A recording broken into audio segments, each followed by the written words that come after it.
this is an iHeart podcast. Guaranteed human. With the all-new Audi Q3, the answer is always yes.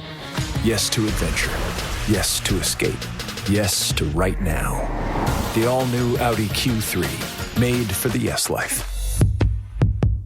Support for the show comes from Public, the investing platform for those who take it seriously. On Public, you can build a multi-asset portfolio of stocks, bonds, options, crypto, and now generated assets, which allow you to turn any idea into an investable index with AI. It all starts with your prompt. From renewable energy companies with high free cash flow to semiconductor suppliers growing revenue over 20% year over year, you can literally type any prompt and put the AI to work. It screens thousands of stocks, builds a one-of-a-kind index, and lets you backtest it against the S&P 500. Then you can invest in a few clicks. Generated assets are like ETFs with infinite possibilities, completely customizable and based on your thesis, not someone else's. Go to public.com/podcast and earn an uncapped 1% bonus when you transfer your portfolio. That's public.com/podcast. Paid for by Public Investing. Brokerage services by Open to the Public Investing Inc. Member FINRA and SIPC. Advisory services by Public Advisors LLC, SEC registered advisor. Generated assets is an interactive analysis tool. Output is for informational purposes only and is not an investment recommendation or advice. Complete disclosures available at public.com/disclosures. Time for a sofa upgrade? Introducing Anabe Sofas, where designer style meets budget-friendly prices. Anabe brings you the ultimate in furniture innovation with a modular design that allows you to rearrange your space effortlessly. Perfect for both small and large spaces, Anabe is the only machine-washable sofa inside and out. Say goodbye to stains and messes with liquid and stain-resistant fabrics that make cleaning easy. Liquids simply slide right off. Designed for custom comfort, our high-resilience foam lets you choose between a sink-in feel or a supportive memory foam blend. Plus, our pet-friendly, stain-resistant fabrics ensure your sofa stays beautiful for years. Don't compromise quality for price. Visit washablesofas.com to upgrade your living space today. Sofas start at just $699 with no risk returns and a 30-day money-back guarantee. Get up to 60% off plus free shipping and free returns. Shop now at washablesofas.com. Offers are subject to change and certain restrictions may apply. There's a difference between liking a house and actually getting it. Redfin is built to make up that difference and close the gap between finding and owning the home for you. Redfin agents close twice as many deals as other agents. So when you find a home you love, you're not a step behind when it comes to making an offer. That means less watching great homes disappear and more focus on the one you'll call home. Redfin helps turn saved listings into real addresses. Get started at redfin.com. Own the dream.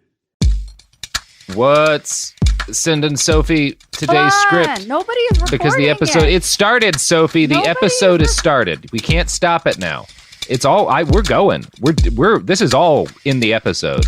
Hell yeah, I'm hitting record right now. I'm recording now. I hit record 28 seconds ago. You are the worst. You are the worst. Chris can figure it out, man. This is how it's going. Chris, We're 36 seconds into it by my count. 22 seconds you gotta into catch it the magic. by my count. Gotta catch the magic. You gotta catch it. Discrepancies happen. Thank you, everybody. This is Behind the Bastards, the podcast that is introduced like a piece of shit. I'm your Robert producer, Evans. motherfucker. Don't fucking say that. Hey, some could say I'm the that one introducing it. Yeah, listen. Yeah, so the host. Some is a could hack, say that not the producer. Don't come for my name. Listen, but pieces of shit are produced effortlessly, I and said it's actually quite magic. Not produced. Oh, go ahead. They are. Oh, you said that is true, though. That is true. Your body is Everybody's got a magical. point. I would like a compliment. Yeah. No, I wasn't calling you a piece of shit, Sophie. I was saying my introduction was I done would like a a piece of compliment. shit. But That's all Yeah. I'm saying. well, Do your incredible competence is producer. at war with my incompetence and generally edges it out by a slight margin, but not today. Today, incompetence wins, which ties into the theme of the episode. This is Behind the Bastards, show about bad people, the worst ones in all of history. And some other stuff too sometimes. Like today, we are talking about some bad people, but we're also talking about a bad thing that happened with our guest, Jason Petty, a.k.a. Prop. What's the Jason word, y'all? We network buddies. Now, Jason, we are network buddies. You and I are now co-workers. Colleagues, which I think means, if I understand corporate law, we can't be called upon to testify against one another. I wouldn't testify on you anyway. but now I'm glad that it's That's in. good. I'm glad that it's in writing now, and It's a there's bond no way that in the world cannot I'd be ever broken. testify you. Yeah. Being on the same podcast network. You want to talk about? Well, it's not your new show; it's your old show. Yeah. But now it's on our network. Yeah, it's got a jetpack in it. Hood politics with prop, man. Yep. Like, yes, I'm so excited to bring this to the team and have y'all's like input into like how to make it as dope as possible. Yeah, it's politics is gangbanging in nice suits. I think so many times in the same way that like what this pod does, which is like brings everybody to the table so that now we all have shared information agreed upon about, you know, what's happening in the world and how we got there. I think it's the same with politics, man. I'm just, look, they just speak a different language. They're not smarter than you. So I'm just here to not give commentary, but analysis so that you know what you're looking at and that can't nobody trick you into thinking that this isn't something you don't already know and understand. So that's hood politics. And I'm we really have a lot looking of fun. forward to the Joe Biden's from Long Beach episode. Oh, yes. The Joe Biden's from Long Beach episode. See, what I really have enjoyed in your show is how you explain Mitch McConnell. Because he really has to be explained in like gangbanging terms to really get how McConnell goes. Like it what didn't that make man sense. does. It took me so long to put a finger on it. Then I was like, oh, you're just a hustler. It all made sense. Well, we're actually going to talk about some gang shit today. We're going to talk about some horrible shit. We're going to talk about the Triangle Shirtwaist Fire. You ever heard of this, Prop? Nope. Okay. This is one of the rare moments. This is a good one. This is a horrible industrial disaster in the United States. So, Prop, the idea that human beings would get their clothing almost exclusively from stores and stores that were themselves stocked by massive factories that produce clothing at scale, that's pretty new. Didn't used to be that way for most of human history, right? Yeah. Your ancient Romans, you know, your Macedonians, your Carthaginians, your Han, China, they're not walking into a department store and buying a bunch of like identical pairs of shorts. Didn't work that way. No ancient Sears markets. Yeah. No ancient Sears markets. There is a free people buried with the Library of Alexandria, but if that's ever uncovered, a plague will be unleashed upon the world that will end all of society. But not a lot of mass-produced clothing back in the day. In fact, in the United States in 1791, which is not all that long ago, right? I've drank at bars in Europe that are older than that. History's greatest monster, Alexander Hamilton, estimated that between 2/3 and 4/5 of all clothing in the new United States was homemade. So basically, everything people had on their bodies in the early U.S. was something that like a family member had sewn. Yeah, mama made it. Yeah, mama made it, sister made it, Grandma. whatever, grandma. Yeah. Now, that state of affairs didn't start to change until the mid-1840s with the development of the modern sewing machine. But what really shifted matters in the United States, at least, was the Civil War. Because during the Civil War, right, you got all these assholes wanting to keep doing a slavery. You got these guys who are generally less assholes wanting to stop them. And they conscript about 2 million men. About 2 million men joined the Union Army over the course of that war. And all those guys need uniforms, right? And 2 million dudes, you're not going to hand sew all that shit, especially since half these motherfuckers are dropping dead right out the bat, you know? How about we just make 30 of them, and when you die, we just take your pants off? Yeah, we just take your pants, take your shirt. So these guys need mass-produced uniforms, and a lot of them are immigrants, right? That's one of the big things about the Union side. A shit ton of these guys are Irish or German because those are like where people are coming to the United States from.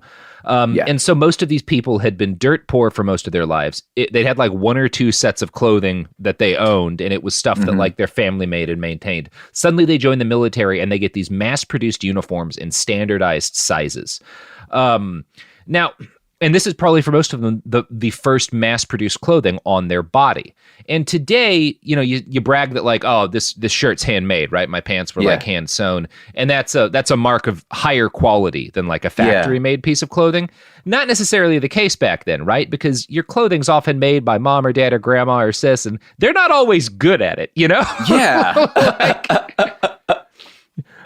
most Man. people aren't good at most things. So like, Yeah. yeah. That's crazy. You know, what I think about like just how culture is just continues to evolve. Like we, you know, in the 50s, we had to teach America to throw stuff away. Like, you know, and just the idea of recycling and stuff like that. Like I thought about the milkman trope and I was like, dude, you had glass bottles and a dude came to the house and refilled them. I'm like, Yeah. yo, that's some like Silicon Valley, like greenery. Fools are bragging about having their own chickens, you know, like that's like, I got chickens, I make eggs in the, I'm like, dog, this is not a flex. Do you know what I'm saying? Like this is what culture was for centuries, you know? So yeah, so hearing this is like, it reminds me of that too. I actually never thought of that. Like my mom made this sweater. Yeah, I can tell. Mom made this Yeah, sweater. I can see that. Yes, I'm sure some of these clothes but for a lot of these soldiers, not only was this their first mass-produced clothing, but it was the highest quality clothing they'd ever worn. Yeah. And it was the best fitting clothing because it had been like specifically, there were standardized sizes that were, you know, it was a lot of folks kind of left the military after the Civil War with a real appreciation for manufactured clothing and a desire to own more of it.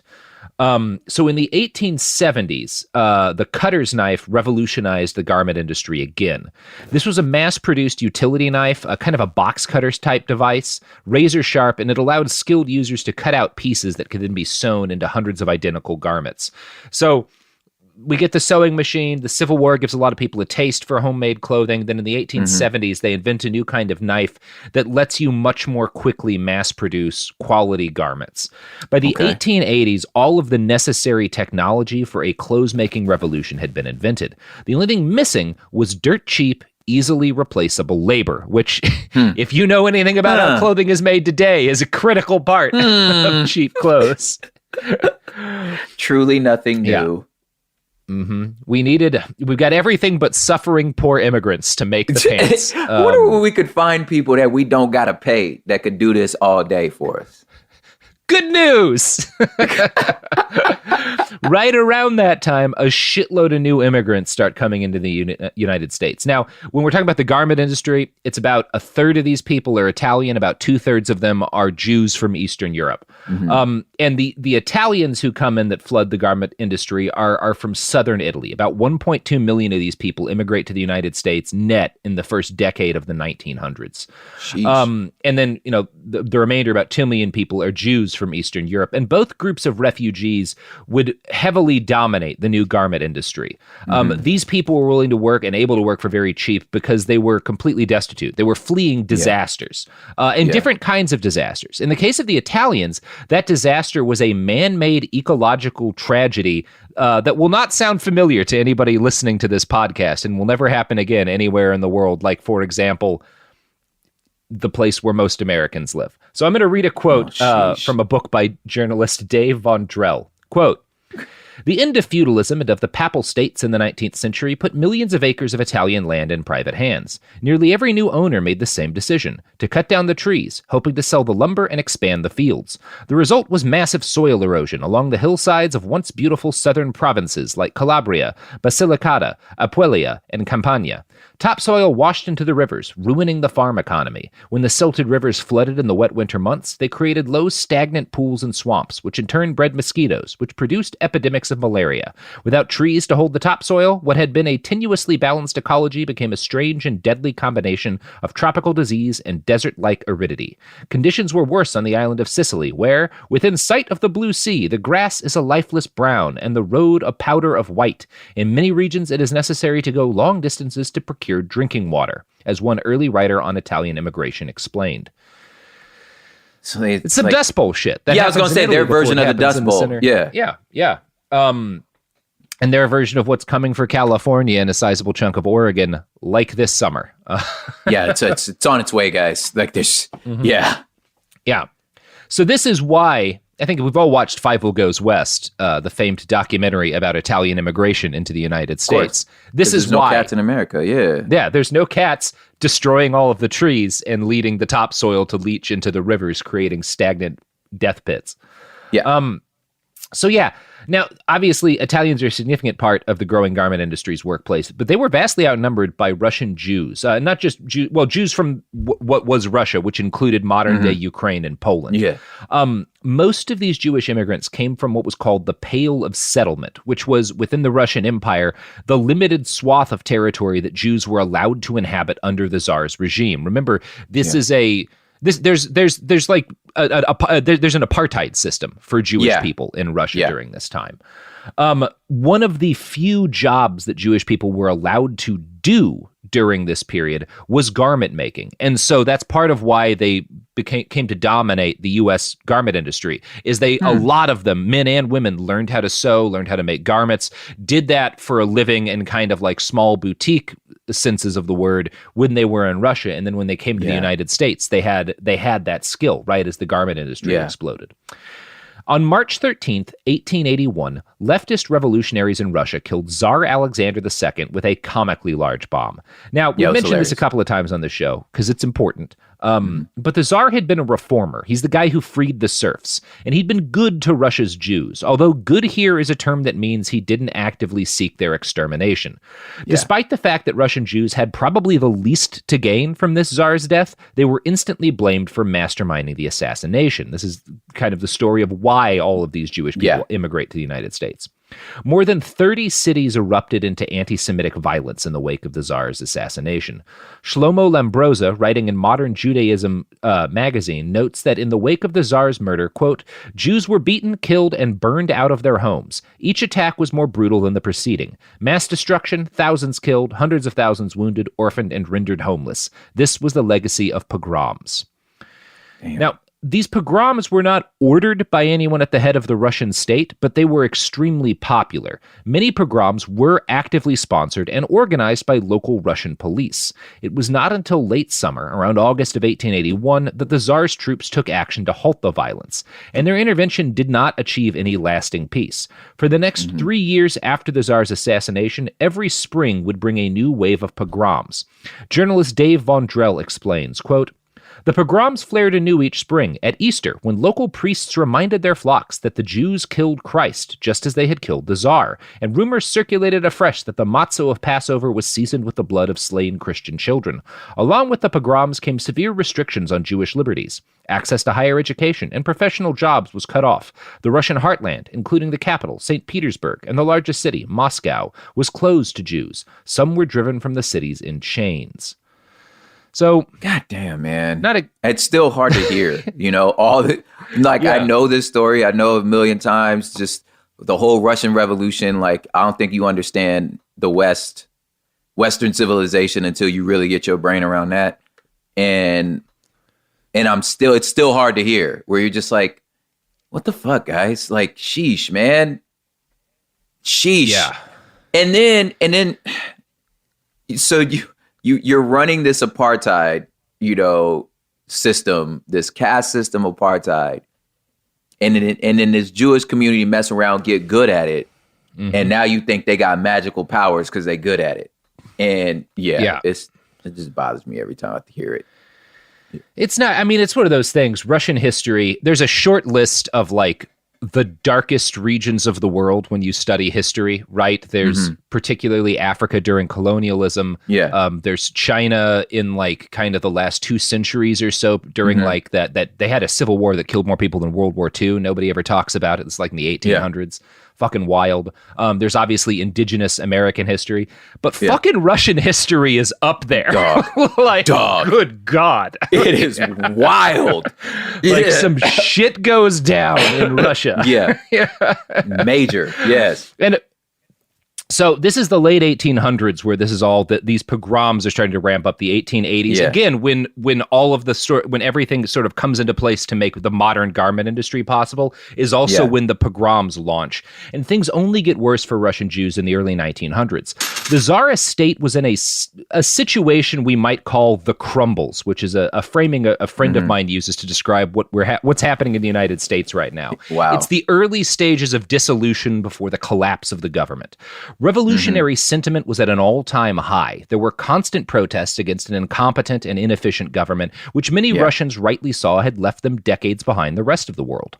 Tsar Nicholas II was a coward and an idiot, and he had no idea how to right the ship, but he was cunning enough to blame the Jews for all of Russia's problems. His regime launched a massive propaganda campaign, which included producing the Protocols of the Elders of Zion and a number of anti-Semitic newspapers. One of the best known was called Bessarabets in the city of Kishinev. And this is part of the province of Bessarabia, which is why it's called Bessarabets. I'm sure I'm pronouncing everything wrong. Sorry. I'm not going to... Come on, man. Yeah. It's all good. If I'm not going to get England right, I'm certainly not getting Russia right. Yeah. Don't. Yeah. It's fine. So Bessarabets was the only daily newspaper in the entire province, which meant that it was by default the only thing most Russian Christians had a chance to read every day for the news, and it was focused around anti-Semitism. In 1903, a Christian girl who worked as a domestic servant for a Jewish family in the city of Kishinev committed suicide. Bessarabets lost no time in claiming that she had been murdered so her blood could be used to make matzo bread. Now, this all happened right before Easter Sunday, and it ended in a mob of 2,000 people rioting through the Jewish section of town. 45 people were murdered, some by having nails driven into their skulls. A live baby, was used to break windows on Jewish shops as like I mean, it's fucking bad. Yeah. God, dog. That's where bad. that whole that's where that whole mythos about, Jews drinking blood for what the blood libel and all that stuff. I mean, this is that starts centuries earlier, right? Like that's old as hell. But this was just, I mean, there's God only knows how many thousands of people get killed over that myth over the course of that's like 1,000 years old, But this is yet another time when it erupted into violence. God damn now, it, man. Kishinev was followed by other pogroms around Russia, and everything kept escalating in 1904 when Tsar Nicholas II decided that going to war with Japan seemed like a good idea. Now, if you know anything about the Russian Navy today? Nothing about the Navy today. Well, the Russian Navy today has exactly one aircraft carrier, the Admiral Kuznetsov, which has sunk itself a couple of times and runs off of what is essentially like unfiltered, unprocessed diesel oil, something called mazout, which is like the dirty, like it keeps catching on fire. It keeps killing its sailors. It's like always burning. It has to be tugged everywhere it goes. It's not a great Navy today, is what I'm saying. Yeah, and I was like, they focused on land power. Yeah, they don't really need a Navy the way that, other countries do in order based on their geography. I don't blame them based on their geography. Being like, there's not water for a long time. If you know anything about Japan, pretty fucking good at navies. This is what they do. Yeah, I was going to say, we're coming to Japan. This is what we do. Navy, especially the early 1900s. And so the worst Navy in Europe goes up against the best Navy in Asia. And it does not go very well for Russia. And really the only people surprised are racists. But obviously this is a huge political disaster. Russia loses a huge chunk of their Navy, a fuckload of men, a lot of prestige. And Tsar Nicholas needs an excuse for the disaster that follows. And of course, he blames the Jews, even though they had absolutely nothing to do with this. How about those dudes? It's those guys. Those guys, that's why. I picked a fight with the people who are better at this than us, but it's, literally the guys we've been killing for years that are responsible. Yeah, you literally took a knife to a gunfight. This is exactly, that's where the saying comes from. This is what y'all did. Yeah. Mm-hmm. You took a knife to a gunfight, and then you blamed the group of people you don't allow to own knives. you blame the cooks. Yeah. Yeah. A huge wave of anti-Jewish sentiment lights up in Russia again. These paramilitary groups called the Black Hundreds rise up, and these guys are like pro-monarchist Russian fascist group. Well, fascist might be the wrong way. Anyway, they're a bunch of assholes. They start murdering Jewish people to punish them for what they and the Tsar's press described as conspiring with the enemy. The Black Hundreds openly stated that, quote, the extermination of the Jews was their goal. Now, the very worst campaigns of anti-Semitic violence broke out the next year, in 1905. But this was still related to the war with Japan, because the defeat in 1904 leads to mass unrest and protests and kind of a revolution. A revolution. And in order to kind of clamp down on it, the Tsar is forced to grant his people a constitution. And not like a good constitution. Yeah. Broadly speaking, better than, they hadn't really had anything. Now, this enrages Russian monarchists who want the Tsar to be an autocrat. And a lot of these guys respond to the Tsar compromising with revolutionaries by carrying out pogroms. And in fact, in November of 1905, across the Russian Empire, there are 600 different pogroms. That's 20 pogroms per day for the entire month. Yeah. So I'm doing this to explain the fact that in like a 10-year period, 2 million Eastern European Jews moved to the United States. Yeah. And this is why. It was like, it's time to go, cuz. Yeah. A lot of them are very accurately seeing what's going to come in the 1940s and going, well, shit, we got to get the fuck out of here. The Jewish historical trauma, like the idea of just and their antennas of knowing when shit finna go bad, trust them. They know. So them being like, you know what? I think it's time. All right, I'm gonna head out. You know what I'm saying? Bounce. I think it's time for us to roll. There's a story with my wife and her siblings, when they were trying to we're kids and they were trying to steal some makeup from the corner store or whatever. Their brother was like, hey, we need to go. It's time to leave now. And they were like, nah, let's just get one more thing. And of course they both got caught, but the brother bounced because he got the antenna of it's time for me to roll. And it's crazy because it's that's actually a one thing that's important about your hood antennas, that when you at a party, you should be able to read the room to be like, all right, it's probably going to go down pretty soon. I think it's time for me to slide. Yeah. There's just, this is a little off topic, but there's not a whole lot that's more important in life than having a good antenna for I shouldn't be here. Yes. Yes. Time for me to get the fuck out. I think it's time for me to get the fuck out of here. Yes. Not going to make a big deal about it. Not going to say anything, but I shouldn't be here. Not going to be in this room. I think I'm going to slide. Bro. I'll holler at y'all later, man. I think it's time for me to slide. Yup. You got to know when it's time to go home. People should be, Prop.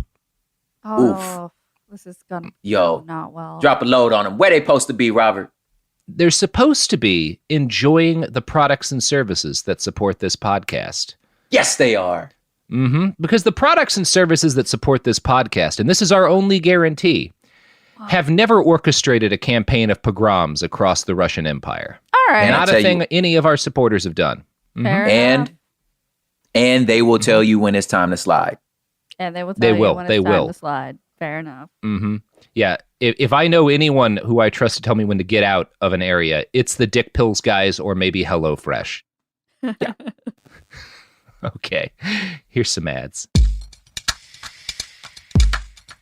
Support for the show comes from Public, the investing platform for those who take it seriously. On Public, you can build a multi-asset portfolio of stocks, bonds, options, crypto, and now generated assets, which allow you to turn any idea into an investable index with AI. It all starts with your prompt. From renewable energy companies with high free cash flow to semiconductor suppliers growing revenue over 20% year over year, you can literally type any prompt and put the AI to work. It screens thousands of stocks, builds a one-of-a-kind index, and lets you backtest it against the S&P 500. Then you can invest in a few clicks. Generated assets are like ETFs with infinite possibilities, completely customizable and based on your thesis, not someone else's. Go to public.com/podcast and earn an uncapped 1% bonus when you transfer your portfolio. That's public.com/podcast. Paid for by Public Investing. Brokerage services by Open to the Public Investing Inc. Member FINRA and SIPC. Advisory services by Public Advisors LLC, SEC registered advisor. Generated assets is an interactive analysis tool. Output is for informational purposes only and is not an investment recommendation or advice. Complete disclosures available at public.com/disclosures.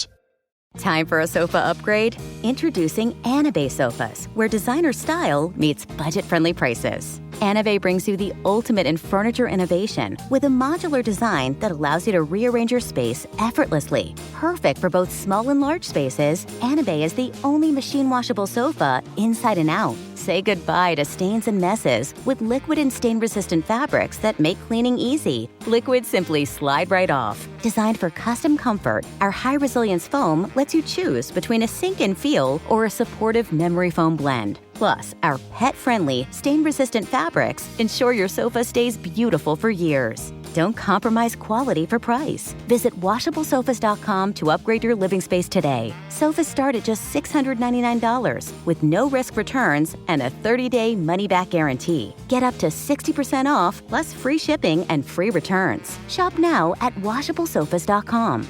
Offers are subject to change and certain restrictions may apply. Hey, this is U.S. Olympic gold medalist Tara Davis Woodhull. And I'm U.S. Paralympic gold medalist Hunter Woodhull. As athletes, our lives are about having a clear path. And a team that you can absolutely trust. So when it came to getting the best mortgage, we chose PennyMac. PennyMac is proud to be the official mortgage provider of Team USA and you. Learn more at pennymac.com. PennyMac Loan Services, LLC, Equal Housing Lender, NMLS ID 35953. Licensed by the Department of Financial Protection and Innovation under the California Residential Mortgage Lending Act. Conditions and restrictions may apply. Let's talk about modern home shopping. It's sort of become a fun side hobby, right? Scrolling listings at night, dreaming about kitchens you've never seen, or backyards you haven't even stepped foot in, all from the comfort of pretty much anywhere. Redfin knows a lot of people like you want to own, but are stuck in this browsing mode loop. That's where Redfin flips the script. With listings that update within minutes and tours you can book right from the Redfin app, you can see your dream home the moment it appears. Now, liking a listing is easy, but actually landing it, that's where Redfin comes in. Redfin has over 2,200 agents with local expertise. And Redfin agents close twice as many deals as other agents. That means they want to help you win, not just window shop. Redfin is built to help you go from just looking to wait, this could actually be home. So become the newest neighbor on the block. Visit redfin.com to start finding and start owning. That's redfin.com. We are back and just having the best time talking about the economic and environmental collapse of Italy and waves of racism in Russia that allowed Americans to have cheap shirts in the early 1900s. Let's go. So, like I said, all this violence in Russia leads a lot of Eastern European Jews to decide, like, we should bounce. And yeah, more than 2 million of them pick up their lives and flee to the United States in the late 1800s, early 1900s. Now, two of these desperate, hopeful Jewish immigrants were Isaac Harris and Max Blanc. Both were born in Russia in the late 1860s. They fled their homes in the late 1880s when they were young men in their 20s after, all of those pogroms convinced them there wasn't a whole lot of hope in Russia. Yeah. By the early 1890s, they'd both made it through Ellis Island and settled in New York. Harris had trained as a tailor back in the old country, so he knew how to make garments, and he set up a shop in the burgeoning garment industry. Max Blanc was an entrepreneur, and he got to work as a garment contractor. So this is how a huge amount of the fabric industry worked at the time. Then as now, factories had to obey more rules with regular employees than they did with contract workers. And it also costs money to operate a big factory. So a lot of garment makers would hire independent contractors who would themselves hire workers and then pay them out of a lump sum they received from the manufacturer. Both Blanc and Harris got their start in the sweatshop years of the garment industry. And sweatshop is a term we all hear. The way what we call a sweatshop today, it's kind of the term for like a giant factory with poor labor standards, right? Yeah. That's not what it originally was. The factories that we would consider today sweatshops were actually a reaction to sweatshops that were significantly less horrible than sweatshops. And to explain what the original sweatshop was, I'm going to quote from the book Triangle, The Fire That Changed America by Dave Vondrell. Quote, "Today, the word sweatshop describes any crowded factory of poorly paid workers. But in the late 1800s, the meaning was more specific and more dismal. Sweatshops were generally dim and claustrophobic tenement rooms where independent contractors sweated greenhorns, that is, the newest immigrants, by working them more and more hours for less and less pay." So you have these big garment companies that have like, okay, this is what we want you to make, and we'll contract, say we have a dress, right? And there's 2 or 3 pieces of the dress that are sewn together. You hire 2 or 3 different independent contractors with their own teams of seamstresses, and they will each produce a part, and then you'll have it put together, by somebody else. Yeah. And each of these independent contractors just packs as many laborers as possible into a tiny low-income apartment room, and that's a sweatshop, right? And you're basically trying to like get these people to do as much work as possible for as little money as possible. And when they complain, you replace them. Yeah. Did he call them greenhorns? Yeah, greenhorns. These are immigrants who just got to the country. Okay, yeah. That's the phrase. Wow, that's it. Wow. Yeah. There's no bottom to slurs, is there? Yeah. Wait. It's just. I mean, I guess I didn't think about that. I mean, I guess you could call it a slur. Maybe it's not a slur. I don't know. Yeah, I think it was meant as just like they're new. They don't know how things work. So it's like green. They're inexperienced. Right, okay. And they don't know. They don't know enough to advocate for themselves. They don't speak the language. They don't have connections, so you can take advantage of them. And when they start to realize they're being taken advantage of, if they're not worth paying more money, you fire them and you go. Basically, there were these like big market areas where you would find people who had just gotten off the boat, and you would just hire them up en masse, throw them into sweatshops, work them until they couldn't handle it anymore, or until they got sick and died, because these filthy apartments crammed full of people sewing, disease spreads like a shitload of people die from disease in these places. Yeah. Now, sweatshop work was miserable, but it was also inconsistent. Most weeks, when there was a busy season, workers would be on for at least 80 hours at the low end to more than 100 hours of labor at the high end. God dang. Some of these people made as little as $3 a week if they were new. Good wages were kind of more like $15 a week. I think kind of a more common salary was like $7 to $8, something like that. Many of them were promised good rates, like $15 a week, but found out on payday that the needle and thread they used to make the garments was actually taken out of their paycheck. So obviously, because these are independent contractors, they're being hired by the big company. There's a bunch of ways they can fuck over the little guy, and there's no labor board. There's no way for people who aren't rich to get justice. I mean, there's not really a lot of ways to do that now. Like back then, you had even less options. There's nobody looking out for these people. Now, the downside, so the upside of the sweatshop system is that it allows manufacturers to do their jobs for a lot cheaper. You don't have to rent a big factory. You don't have to deal with labor problems. And you don't have to. One of the really big benefits is you may have hundreds of workers, but they work in dozens of different sweatshops. None of them know each other. How the hell are they going to unionize? They can't. Does this kind of smell like the gig economy a little bit? Like, I'm kind of like, it smells really? a little Uber-like. You know what I'm saying? It's like, you're a taxi company that don't own no cars. So, and I gotta pay for all the upkeep for my car. And so I'm paying for my gas. I'm paying for all. Okay. Yeah. Not original or new what Uber and Lyft and their fellow soulless monsters do. Okay, cool. I was like, why does this sound so familiar to me? Okay. This is kind of a gig economy thing. Now, so those are all the advantages of the sweatshop system, but it has disadvantages too. One of them is that because you're splitting it up, you're having all these different teams do parts of the whatever garment you're assembling. Say it's a dress, right? You have 4 different teams each doing a part. You have to transport all of the different parts they're making to one area and have them put together. It's less efficient, right? Which means you make less clothing over a longer period of time. And the other issue is that, like, it's dangerous. Conditions are incredibly cramped, nasty, and very flammable, right? We're talking fabric, which burns pretty well if you ever lit someone's clothing on fire. Yeah. But we're also talking about a shitload of cotton, like processed cotton, which is explosive. If you've ever, like, gotten a large amount of cotton and lit that shit, that goes off like a bomb. Fast. Yeah. Yeah, very fast. And there's a bunch of, like, basically, graph paper, tracing paper that you use to like cut out the things, which is also incredibly flammable. So fires start in these places all the time. And to kind of give more of more detail about the conditions of these early sweatshops, I want to read a description of one in the 1890s by a union leader named Bernard Weinstein.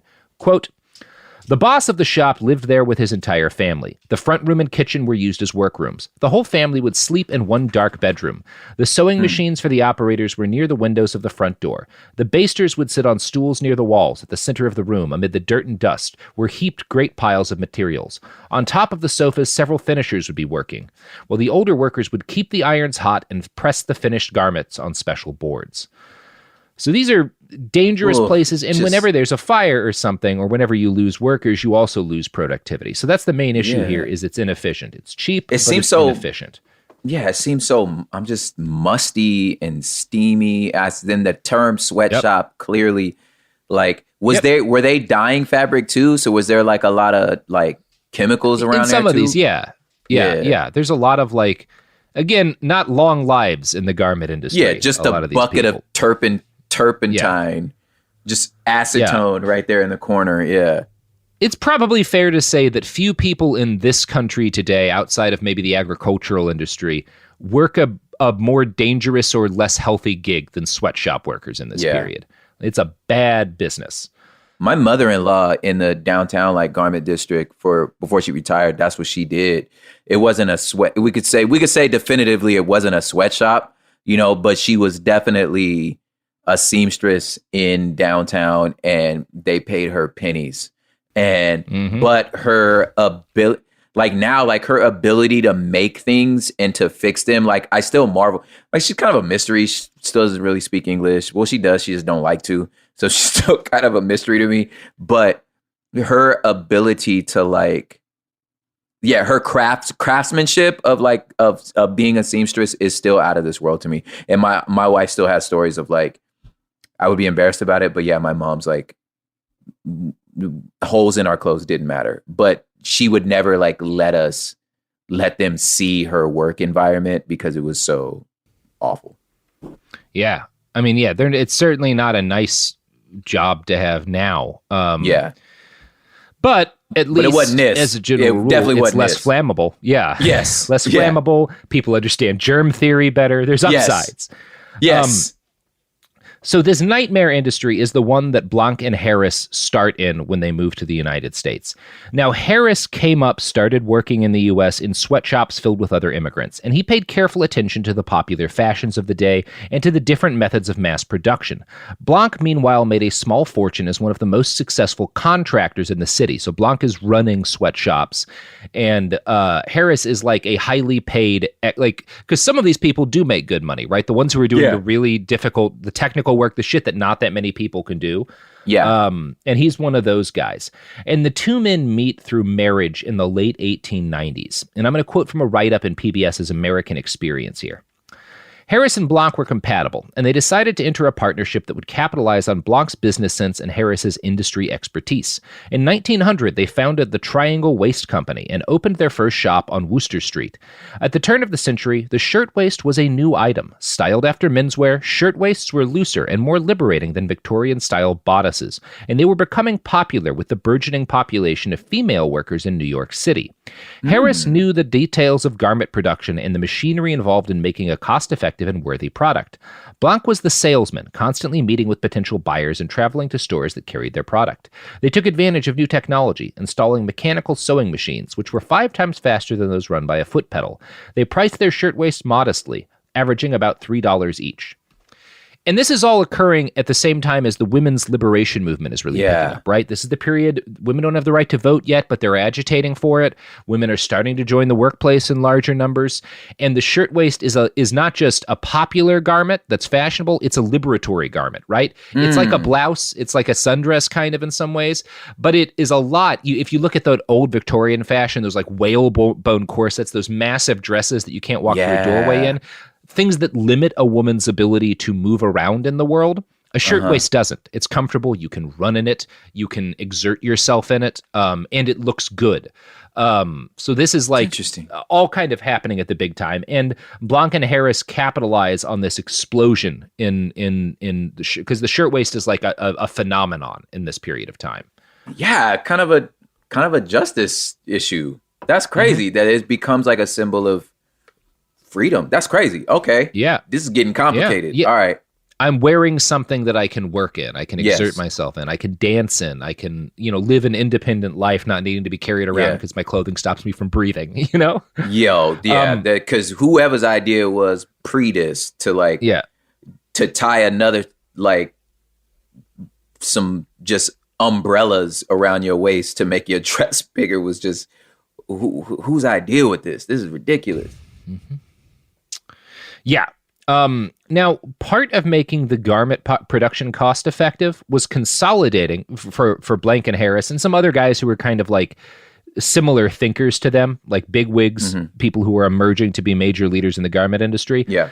They start to realize the sweatshop isn't the way to go if we're really going to scale this up, right? It has some benefits. It makes some things easier on us, but we can't make clothing at the same quality and at the same scale that we could if we had large centralized factories where we're paying for the sewing machine. So it's not some contractor buying the cheapest foot pump sewing machines. We've got modern electric ones in rows.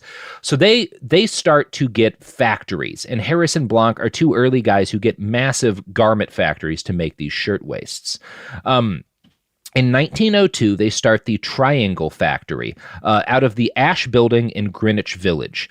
And this is the Triangle Shirtwaist Fire, which is, what the story we're talking about today is like the classic American story of like what we would now call a sweatshop going up in flames and killing a bunch of people.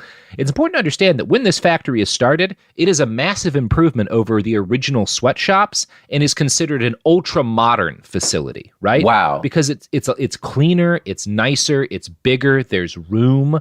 It had been built in 1901, so the year before they opened the factory. Unlike tenements, which are often made out of just like wood and kind of like low quality materials, this building is mostly made out of steel and iron. It's advertised as being fireproof by its architects, which is some Titanic thinking. Yeah, there it is. Thanks, it's the building that can't burn down. Yeah. I guess if every other building is basically paper mache, you gonna be like, yeah, this one, at least this is metal. So I could see the confidence, but bro, man, can't ever let that come out your mouth. That's what history can teach you. Yeah. You call something unburned downable, and it's gonna burn down. That's just how things you're go. asking for it. Yeah. Mm-hmm. That's why I always advertise everything I make as very flammable and dangerous. You do. Yes, this is dangerous. Be careful. I do.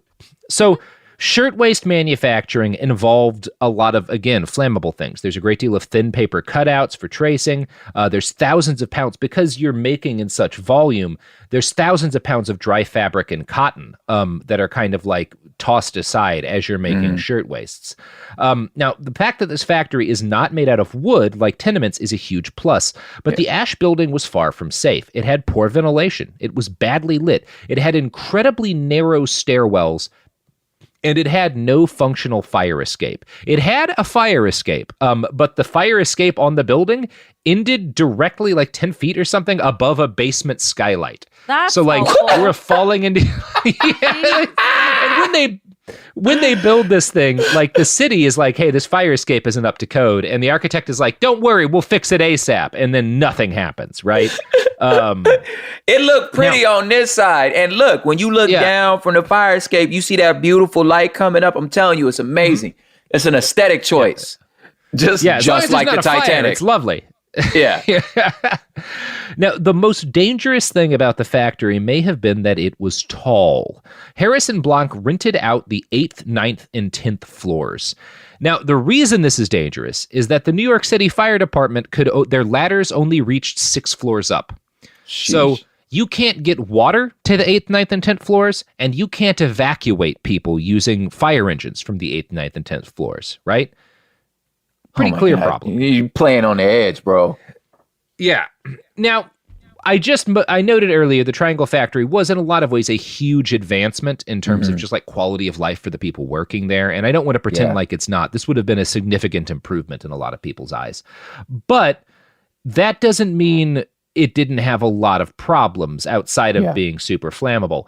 And there was a lot of the fact that now Harrison Blanc and people like them are putting all these workers together in factories. The benefit of that is they're more productive. The downside of that, for a manager's perspective, is now all these guys are talking. And they're talking about how much they're getting paid. And they're talking about how much the boss is fucking them. And they're developing a sense of solidarity. And what do you get when that happens? You get motherfucking strikes. Yep. Unions. Look. Now, the striking at the Triangle factory actually predated any kind of garment union existing there. Their first strike in 1908 was what's called a wildcat strike, which is when workers just go on strike without having a union, right? Okay. And it's actually a big fight because we'll talk about that in a minute. So there's this big wildcat strike in 1908, and this kind of feeds into a broader trend in the city of New York, which is the center of U.S. garment manufacturing.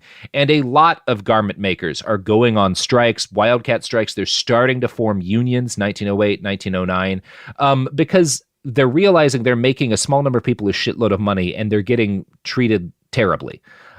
These people had, because they were now inside, these factories that weren't strike proof, they could organize like this. And one of the problems of this is that, when you have these huge factories that are the entire operating profit of these corporations, that actually makes them more vulnerable to strikes because they're paying rent on this massive space. They're paying for all this electricity. They're paying every day, even when the workers don't come in. So the longer you're able to keep workers on strike, the more money you cost the bosses, which provides extra pressure to the bosses. So the fact that for obviously the bosses consider any kind of strike to be like an existential threat, which leads them to embrace a bunch of union busting tactics. Now, the most basic tactic involved just the layout of the facility itself. And in the case of the Triangle factory, Harris had designed the layout of the sewing floor specifically to make it hard for workers to have conversations. That's the first way you try to stop this. Make it difficult for them to talk to each other, right? Yeah. But people find a way to talk to each other. It's something people are always going to do. This doesn't work for long. And as time goes on, the bosses need to develop more advanced tactics to bust unions. One of them was what's called the inside contractor system. This was an attempt to merge the benefits of the contractor system that the sweatshops operated under with the strength of the factory. Management would basically rent space on the assembly floor to a contractor who they paid a lump sum to make clothing, and that contractor would hire line workers, which he then paid out of the lump sum. So, right, it's the same basic idea. Wow. If we separate these workers from the corporation, then they're going to be focused on, if they're angry, on this independent contractor who hired them. Yeah. And also he's going to side with us because he's going to be employing these people. But that's actually not how it worked out. As a general rule, these inside contractors considered themselves to be workers rather than management. And they were as liable to go on strike as the workers. See, So, I still again, think, man, I try not to be too reductive for very vastly, you don't want to oversimplify the complicated. Yeah. And then at the same time, you don't want to overcomplicate the simple, so I know both of those things are important. That said, I'm y'all doing everything except for just pay the workers and treat them well. If you really want to stop a union, it's just, if you just want us to, I think about that all the time. I don't know if y'all saw the story about Applebee's offering free appetizers if you come interview for their job. And I'm you get a free app with an interview. I'm or you could just pay more. If you just paid more, or just have some transparency, even if it's as simple as look, dude, this how much the building costs. This how much the electricity costs. This is what we can afford. Now, are y'all, you know what I'm saying? We're going to treat you as best as we can. This is what we got. Anybody reasonable would be all right, well, let me make an educated decision and be all right, cool. If that's what y'all can handle, you show me that's what you can handle. Okay, word. But you talking you going to offer some free apps? I can get, you know what I'm saying? I can get the hot wings. I'm well, or you could just pay better. And I just, when I'm you coming up with all these schemes and ways to, redesign the whole floor so y'all don't talk, or. It's when a company's we're going to have a holiday party, or we're going to have pizza today. It's or you could pay us.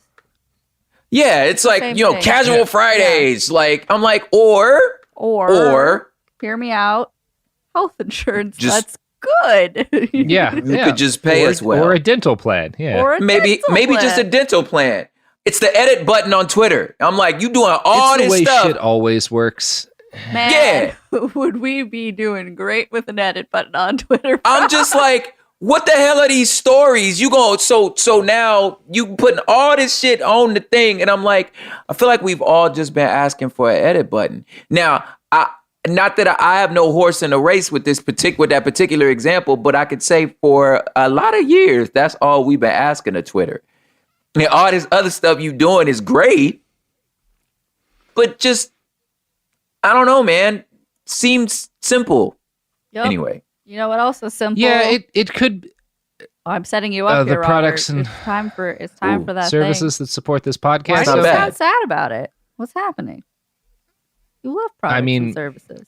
I'm just thinking about the way the corporate system works and how sad how it makes we're all you. a kind of a bummer with this engine of death. Yep. Yeah. Anyway, here's ads.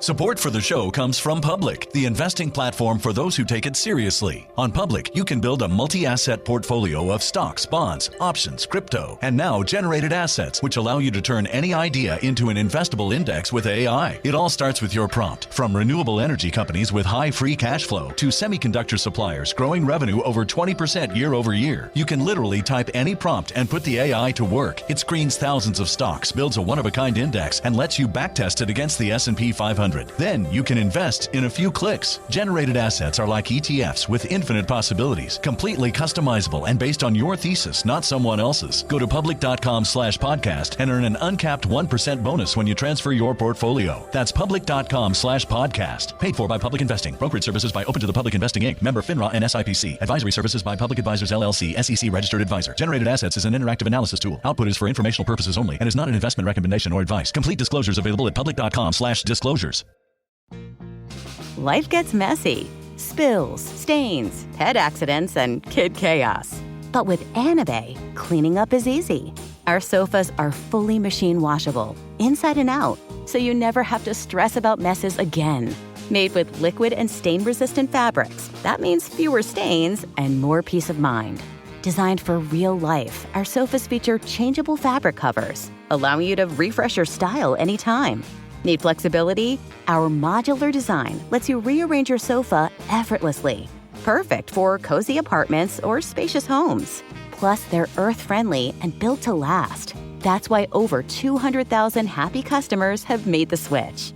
Upgrade your space today. Sofas start at just $699. Visit washablesofas.com now and bring home a sofa made for life. That's washablesofas.com. Offers are subject to change and certain restrictions may apply.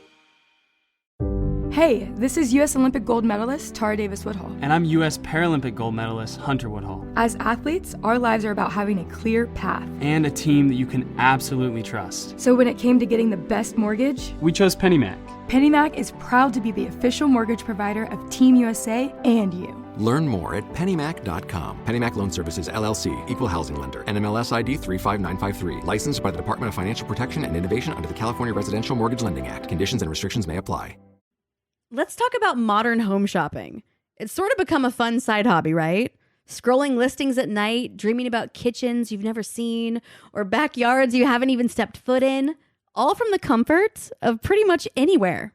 Redfin knows a lot of people like you want to own, but are stuck in this browsing mode loop. That's where Redfin flips the script. With listings that update within minutes and tours you can book right from the Redfin app, you can see your dream home the moment it appears. Now, liking a listing is easy, but actually landing it, that's where Redfin comes in. Redfin has over 2,200 agents with local expertise. And Redfin agents close twice as many deals as other agents. That means they want to help you win, not just window shop. Redfin is built to help you go from just looking to wait, this could actually be home. So become the newest neighbor on the block.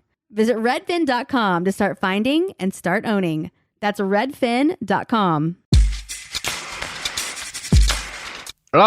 We're back. And we're having a good time just Are we? not thinking about the modern day implications of the things we're talking about here. Just a good way to do it. Yeah. So the owners, we just talked about kind of these, they have a couple of different strategies they use to try to stop workers from unionizing. And they're not very successful at this because it's really hard to stop people from not identifying with each other more than the bosses who are exploiting their excess productivity for profit.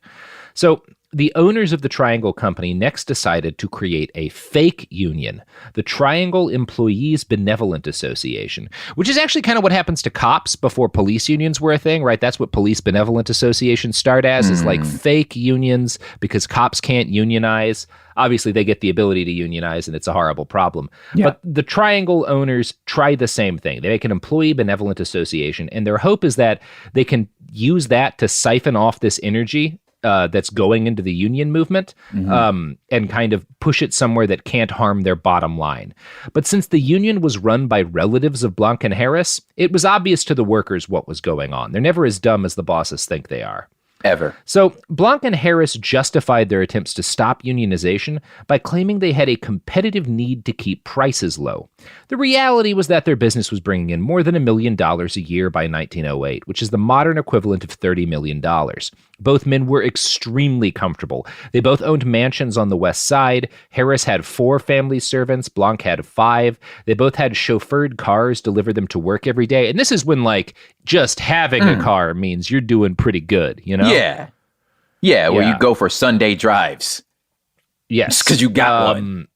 Yeah. And these guys not only have cars, they have cars and they have drivers. And the Triangle family factory isn't their only factory. They have factories in New Jersey and Pennsylvania. They own a couple of different companies making garments. These guys are very well off. So they're not doing this shit. It's the same thing with like McDonald's today or whatever. They're not clamping down on employee organizing. The same thing with McDonald's. They're not clamping down on salaries because it's the only way to be profitable. They're doing it because they want to have fortunes. Now, what was happening to the Triangle factory was emblematic of an explosion across the garment industry. A handful of tycoons were becoming unfathomably wealthy, where thousands of workers made as little as $3 a week for more than 80 hours of painstaking labor. And I'm going to quote from PBS again.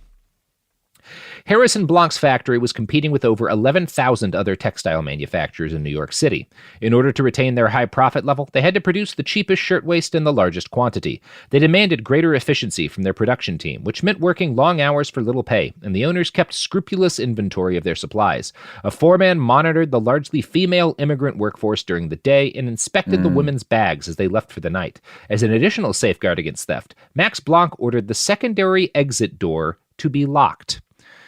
So, oh my God! Think back to our episode on the Yuquabalano supermarket fire. Yes, super flammable workspace always has a locked exit. Yeah, that's got to come into play. Yeah, what is that term called? A secure pinch? Like, I forget what that term is. A choke point. Yeah, a choke point. Yeah, you created a choke point because you worried about these ladies stealing needles and thread. All right, got it. Put everybody's life in danger. So. Yeah, now everyone's endangered. Yay. Yeah. But they're not thinking about that. And to be fair, one of the things I should note here, we're talking about all of this unionizing and workers are angry. They're agitating for better conditions. The unions aren't agitating for better safety conditions. That's not really on anyone's mind right now, right? The thought hasn't crossed their mind, huh? Conscious period. Yeah. The thought hasn't crossed. Yeah. Dude, what an important context wrinkle. Yeah. Is like, safety's not on anyone's mind. That's crazy. Like, I forgot about that. Like, that ain't even crossed their mind. I mean, there are, I'm not going to say it's not on anyone's mind, because there are garment fires, like the month before the Triangle Shirtwaist Fire, there's a horrible fire that kills like 26 people. And I'm sure there are individuals who are like, we need to, but when you're talking about the broader union movement, safety is not one of the things they're pushing for in a big way. And this is the point at which a work week is 80 to like 110 hours. So their concern is like, it's a relief if I die on the job because I don't have to do another week, you know, like because I ain't got to be here for another 17 hours. Yeah. God dog. So that's not really the focus of the when we're talking about the complaints the workers have. Poor safety isn't really one of them in an I'm guessing if your other option is like, okay, I could either stay here in New York and do this 80-hour week in this building, or I could go down to Virginia and dig in a coal mine. That seemed a lot more dangerous than this. So I guess if you're talking relatively, it's like, well, I'm not working with dynamite. Dang. Yeah. Well, and you're also thinking, again, these are all, 2/3 of these people are Jewish refugees from Eastern Europe who are like, yeah, the building's flammable, but nobody's actively trying to beat me to death with my own baby. Yes. Yes. You're not beating. Yes. Yeah. In a cut. Yeah. Yeah. Yeah. And Russia was so late to the game to modernize anyway. Yeah. When you're trying to get in people's heads in this period, you have to acknowledge even the very wealthy and comfortable have a higher acceptance of danger threshold than the average person, like the average working class person on the street today, because life was just more dangerous in a lot of ways. Life was just 1900s was dangerous. It was a fucked up time. Yeah. It was just dangerous. Yes. So in the fall of 1909, a new union had gotten started among New York garment workers, headed by a bold young woman named Clara Lemlich. Over the course of the year, Lemlich had unionized garment workers from other factories, large and small, and successfully brought many of their employers to the table to increase wages. The big thing Lemlich and her fellow unionists were fighting for was a 52-hour work week. So that's eventually this feeds into this massive nationwide fight for the 40-hour work week. At the time, they're like, the work week is 80 plus hours. They're like 52. That 52. Sounds relaxing. Damn, a 52-hour work week being a break? Let's go. Yeah, 40% more than a standard work week for an American today was like, woo, this will be nice. This is great, Although guys. A lot of Americans work, that much these days. Yeah. Not to minimize that. But at the time, the idea that you would only have to work 52 hours was like something worth fighting for. And they were also fighting for more regular and fairer pay scales, right? They wanted to know exactly what they were getting and not have these surprise, like, oh, you've got to pay for the thread. Like, they were fighting for all of this shit. And they were fighting for a survivable wage. The minimum wage isn't really a big buzzword at this time, but that's they're fighting for within their industry, that kind of an idea. Mm-hmm.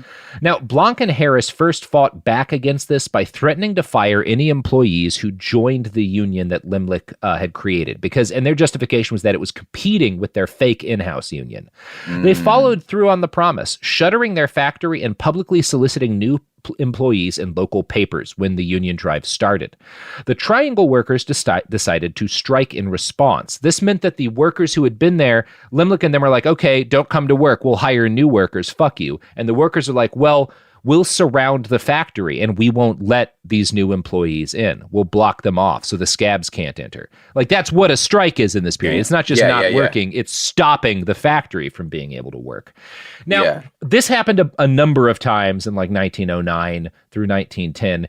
And in a number of cases, these kind of attempts to blockade the factory ended with these horrific street battles. And that happened with the Triangle factory. This is happening in other factories too, right? This is a broad trend across New York. The Triangle factory is particularly large, and so what happens there is particularly significant. Now, you got to remember, almost all of the strikers here are young women, and Blanc and Harris countered them. So you've got all these young female strikers blocking the factory to stop scabs from going in. So Blanc and Harris hire a bunch of scabs, but in order to get the scabs in, they need to fight their way through these women blockading the factory. And the way they do that is by hiring a phalanx of pimps and prostitutes to act as the tip of the spear and assault the union workers. Oh my God. That is heartless. Wow. Yeah, well, because they're like, if you're talking about a prostitute in 1909 in New York, you're talking about a hard lady. Yeah, you're talking about a woman who carries a couple of knives on her and knows how to use them, you know? Yeah, that lady's scary. Yeah, and that's why they hire them, and they are scary, and they beat the shit out of these striking workers. It's really ugly. Damn. And the police show up and basically fight alongside the prostitutes and pimps and arrest a bunch of the striking workers while turning a blind eye. Because we're not going to get into this a lot, and Dave Von Drell does a good job in his book Triangle of talking about Tammany Hall, the big corrupt political situation. At this point in time, you could argue it's not all that different now. The gangsters, the pimps, the prostitutes, and the cops can all be on the same side a lot of the time because they're all part of this incredibly corrupt criminal government of New York City that is can just as easily call up gangsters as it can cops because they're the same thing, you know? Yeah, samesies. Yeah. This is such a rad time. Just wild, wild west. Like, you just as much. Yeah, you know, Joey Two Fingers is just as much gonna get a call from the governor as he is from his mom. You know what I'm saying? To be like, let's just run down. This is crazy. What a time to live in. Yeah. Yeah, we got to get the squad on the street. We got to help these prostitutes beat up a bunch of garment workers. Like, that's just the way things work. Working moms. You know what I'm saying? Yeah. They're all working moms, probably. Yeah, for sure. Like, this is a huge street fight between a bunch of working women. Now, Blanc and Harris were not the only factory owners who hired cops or gangsters to attack strikers, but they were among the most brutal and committed. Now, during this period, a shitload of smaller manufacturers are willing to negotiate just a few days into the strike. They don't have the same kind of financial resources Triangle does. They can see that, like, okay, they're not really asking, like, it's not going to stop us from being profitable. Let's just give in and we can get back to making, you know, clothing and shit.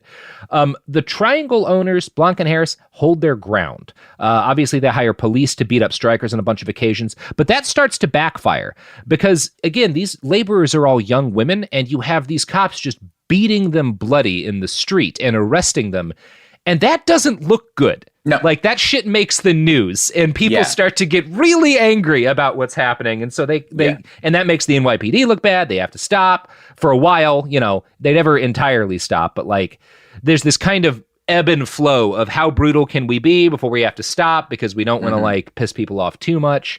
And the sympathy that starts to build for these lady strikers, because, again, at this time, you also have the suffragette movement, and the suffragette movement is not just a poor working class. And in fact, it's largely a wealthy woman movement, like these upper class ladies. And they get on board behind these poor garment workers and see this as part of this broader fight for women's rights. So all of these, and some of these people are like the wife of JP Morgan, like women with some fucking funds behind them. A number of them are really wealthy widows. And they start getting together and raising funds. And part of what some of the funds are to help these women pay their rent, buy food and stuff, because they're not working during the strike. Some of it, a number of these women, some of them are just kind of getting in on it. Like you'll hear about, like, JP Morgan's wife, I think, gives like $100, which is more money back then, but it's clearly just like, I'll donate to this cause. There's this one woman in particular who would show up every night after the arrests to bail these women out when they got their bail set. And one night, because so many women got arrested, she runs out of cash and she mortgages her mansion in order to bail these ladies out. Damn. So there is some pretty rad solidarity happening here too. And so Blanc knows, like, these Blanc and Harris, they're not dumb. They know that things are starting to go against them. Public opinion's going against them at this point. And the only way to get public opinion back on your side is with a media blitz of your own. Now, I just said a lot of newspapers were very sympathetic to the strikers. One that was not was the biggest newspaper in town, the New York Times, which was always on the side of the bosses in this period. And we could argue today. Here we go. So Blanc succeeds in getting a New York Times reporter to feature him in a story that shows his factory full of workers despite the strike. And these guys, no, see, they're happy. It's just some bad. And in the article, this won't sound familiar to anybody, but Blanc, through the New York Times, basically says, look at how happy all of my workers are. The only reason these poor, deluded women are striking is because of outside agitators who have There they are. There it is. There it is. There it is. Yeah, baby. Man. He did both there. He did a few bad apples and outside. Yep. Damn. Man, the never bingo changes. card, the playbook is undefeated. We pull it from the same playbook in 1901, fool. Dang. Yeah. It's very funny. And so they have put out this New York Times article. They do this press blitz, and they also start to try to organize with their fellow business owners. And right around this period of time, they write a letter to a group of their fellow factory owners. Gentlemen, You are aware of the agitation. Wait, I'm going to use my old Tommy voice. Yeah, old Gentlemen, Tommy, come on. You are aware of the agitation that is now going on in our shops. Our satisfied workers are being molested and interfered with. The so-called union is now preparing to call a general strike. In order to prevent this irresponsible union from gaining the upper hand, let us know as soon as you possibly can if you would be willing to form and join an Employers Mutual Protection Association. So they make a union for the bosses. Yeah, in order to fight the union of the workers. Which is not dumb. We got a union too. Mm-hmm. To give them the old it looks like unionizing works. Yeah. Now, this still exists today. We call it the federal government, but that's a story for another day. Yo, you slid that one in. That's the smoothest slide in. Yeah, you slid that one in good.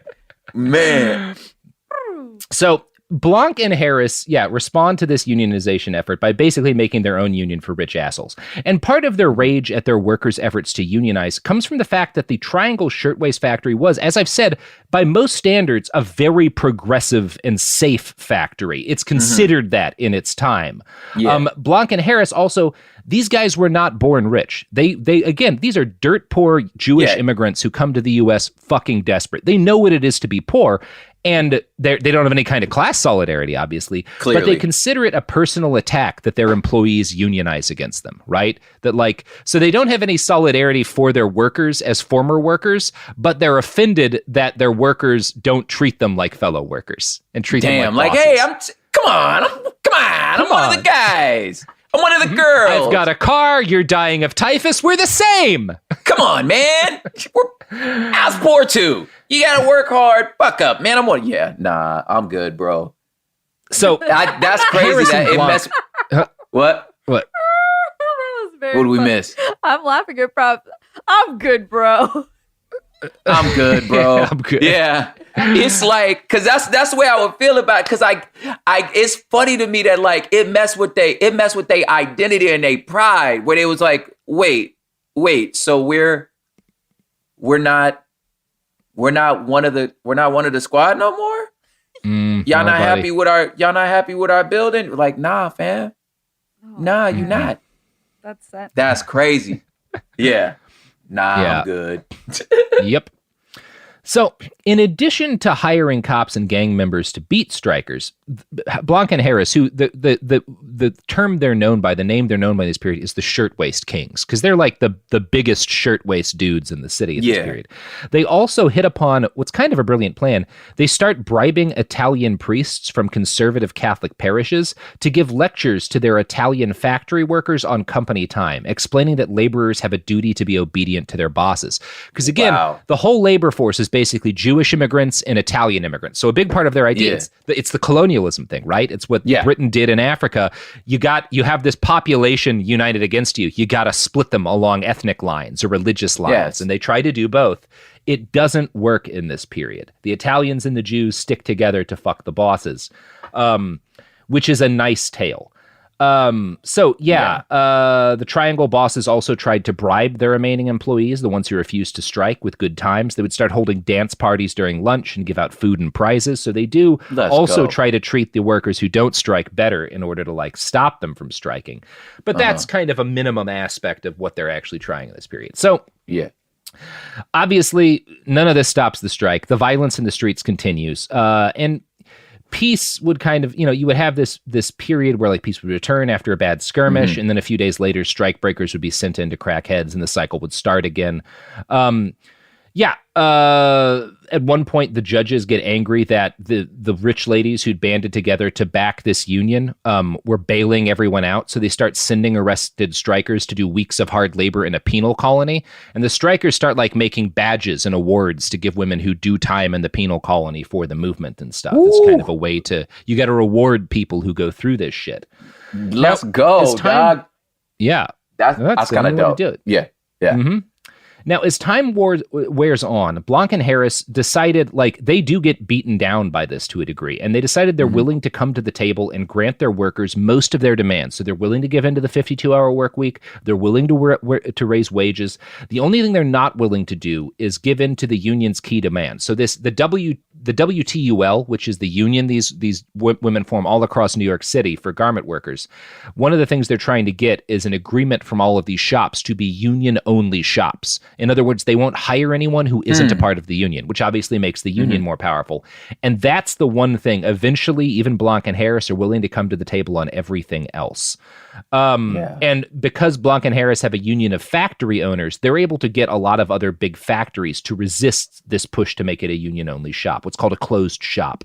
Yeah. Now, meanwhile, the fact that all of these owners had been willing to grant the other demands, this starts to upset the wealthy liberal ladies who had adopted the garment workers' strike as a cause. And they're like, well, why do you need it to be a union-only shop, right? Haven't you gotten enough? Isn't it time for this to be over? So that's a factor to it. And this is kind of the start of the union movement fracturing. And there's more to it than just the rich ladies being like, haven't you gotten enough? There's also a lot of anger from the extreme leftist organizers in the movement, because they're really unhappy as soon as these rich kind of liberal ladies show up and start throwing their money around. And they're like, well, hey, this is supposed to be a class movement against the rich. Like, why are we celebrating these rich women who, no matter how much they donate, are still never going to suffer as a result of it? And so they get angry at the rich ladies who do play a key role in this union being able to survive. The rich ladies are like, you guys are asking for too much. Why do you need this? You know, because they don't actually know what it's like to be that desperate. And in addition to all of that, there's frustration among more moderate union organizers, because a lot of union organizers in this period are not socialists. There's a lot of socialists in the movement, but like Samuel Gompers, who's the head of the AFL, the American Fed, he's the biggest union head, is anti-socialist, but he's a union man.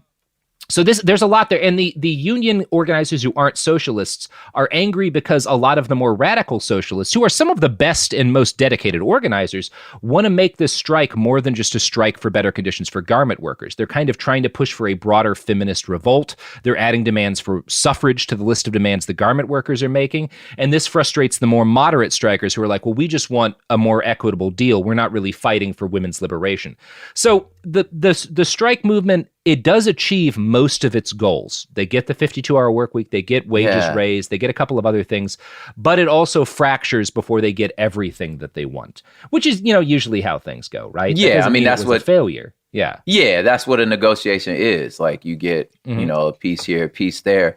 The color that this adds of that, again, is also, wow, that's not familiar, of like, no, it never happened before. You want, it never happened before, to where it's like you only want a certain person to help, and if it's wrong, like I think of like when my 5-year-old is like, hey, can someone watch TV with me? And I'm like, I'll watch TV with you. She's like, not you. Aww. And I'm like, wait, what? She's like, I want mommy to watch TV with me. I'm like, mommy's working right now. And then she'll be like, what about my sister? And I'm like, your sister can't either because she's on punishment. I could watch it with you. I'm not doing anything. Well, no, I don't want to watch TV anymore. And it's just like, disrespect. The disrespect. I do not have, nobody's a daddy's girl in my house. It's the worst. But the idea of being like, just the complication of like, whose movement is this? I say all to say, like, whose movement is this? And that's where, when the whole like the play of the outside agitator play, that's where you're like, well, crap, dude. Like, you kind of got a point there, because y'all outside of this are saying this is your cause, and so you got this bigger cause. In the meantime, these ladies who are actually doing the work are like, I don't know what all y'all arguing about. I don't want to work for 80 hours. And like, that's what I'm here for. And I see how, and we really can use your money. I don't care how much. It's dope that you got money for us. Like, yeah, thank you. You know what I'm saying? And you saying, wait, so you're saying we shouldn't take their money? So I'm like, okay, well, do you got money for us? Oh, you ain't got no money for us because you mad at them. It's just like, well, crap, dude. Like, well, none of y'all work here. Like, like, we actually work. It's so, the color of that. Yeah. And, everybody's got a point, right? Everyone's got a point. Yeah. The point, these rich ladies, they do have a point when they're like, you guys have gotten a lot. Like, maybe, and people haven't been working for months, that people keep getting arrested and beaten. Maybe it's time to just take what you can get. The socialists have a point where they're like, but this doesn't fix nearly everything. Yeah. And you don't really, it's not really your place to say when we should settle, because you're never going to have to settle. You're rich. Facts. And then the kind of more moderate laborers are right when they have a point when they're like, well, we don't want this to be this isn't about socialism for us. This is about not working 80 hours a week. And like, that's kind of where my interest in it ends. Yeah. You know, I'm some 19-year-old who just got here and I just want my life to be less miserable. And nobody, I hope I'm not portraying anyone as right or wrong here. This is just what happens, you know? Yeah, that's my point. Fractures along these lines. Yeah. Yeah. That's my point of like the color of life, where it's like, like history's in living color. And that's what it is, where it's like, you got all these different positions and you can't look at it and be like, they're right, they're wrong, they're right, they're wrong. It's just so complicated. That's crazy. Mm-hmm. Yeah. It's just how things happen. Now, this kind of peters out. They get more or less a win in early 1910. And for the next 13 months or so, life returns to kind of a semblance of normal in the garment industry and especially at the Triangle Shirtwaist Factory. Production resumes. People get back to work with more reasonable hours and more money. Some things had changed. There'd been significant wins, but obviously, as I noted, nobody was fighting for improved safety here because they thought the factory was pretty safe, or at least compared to what they had been used to. And another thing that didn't really change was the greed of Blanc and Harris and their fellow bosses. Now, we've talked a lot about how flammable garment factories are. And one of the things that had been done by Harris, who because he was he knew how to tailor and stuff, had set out the layout of this factory, is he had designed the floor of the factory so that the cutters, and these are the people who are like cutting out the different sort of like scraps that get sewn together. These are the people who produce the most waste scrap and waste paper. So these guys all do their work on these enormous tables. And one of Harris's innovations is to put waste baskets underneath the table. So you can just sweep your waste right under the table. Very efficient. This also means that you get hundreds of pounds of cotton and tracing paper and cloth crammed together loosely so that there's air in between all of them underneath these tables, which basically makes them fuel air bombs. Yeah. I was like, wait. Yeah. Yeah. So everyone knew these were horrific fire hazards. The Triangle factory had two noteworthy accidental fires, and I'm specifying accidental. I'll explain why here. Prior to 1911, one of which was put out by Harris himself. Buckets of water were stationed around the factory floor. A hose that was supposed to work was kept near the cutting table, although it had been allowed to rust shut. Most significantly, though, the building did not have a sprinkler system, and the workers did not participate in fire drills. Now, neither of these things were required in garment factories under New York law in 1911, but sprinklers were widely available. In fact, starting in the 1880s, they'd become required in New England cotton mills alongside firewalls and fireproof doors to create safe zones for employees in the event of a blaze. Cotton mills, as we've said, cotton's explosive, basically, very dangerous places. In the 1880s, all of these things come to cotton mills, and cotton mills suddenly become pretty safe places to work by comparison. But this doesn't get required in garment factories, even though they're dealing with a lot of the same materials. Now, part of the reason why these weren't put into factories has to do with greed, and not the kind of greed you think. A lot of times people will say, well, they didn't put in sprinklers because sprinkler systems were expensive. That's not really the reason. The real explanation for why there were no sprinklers in the Triangle factory starts with the way insurance worked in Manhattan during this period. So all of the insurance brokers, the guys who are selling insurance to companies, colluded together because these guys make their money. When you sell a policy as an insurance broker, you get a percentage of the value of that sale. That's how you make your money. So you make more money if you sell more policies, which means you don't want to be denying anybody policies. And normally the way you'd think about an insurance policy, the safer your building is, the more safety measures like sprinklers you have in your building, the lower insurance premiums are. But if your insurance premiums are lower, that means the broker gets less money. So the broker doesn't want to give you, they want to have a lot of insurance policies for dangerous buildings. They don't want safety measures in because that means they get less money. So I'm going to quote again from the book Triangle, the Fire That Changed America here. I know, it's pretty fucked. There's a hustle everywhere. Damn. Yeah. And one of the things, so these brokers are all colluding together, And the brokers are not the insurance companies, right? The brokers work for the companies, but the insurance companies are the ones on the line. The broker doesn't pay when there's a fire. And one of the ways in which the brokers kind of get over the fact that what they're doing should be in the worst interest of the insurance company is they basically split up the risk for each of these insurance policies among multiple insurance companies. So that if a factory has a horrible fire that destroys a bunch of stuff, every company only pays a little bit of money. And the brokers get as much money still because they're selling as many. So they're sharing the risk because none of them have to work in these factories. They don't give a shit how many people die. They just care that they keep selling policies. So I'm going to quote from Triangle, the fire that changed America here. Blanc and Harris were perfect examples of this skewed system. Few factory owners paid higher rates than they did, and as a result, they commanded the loyalty of the most powerful brokerage in town.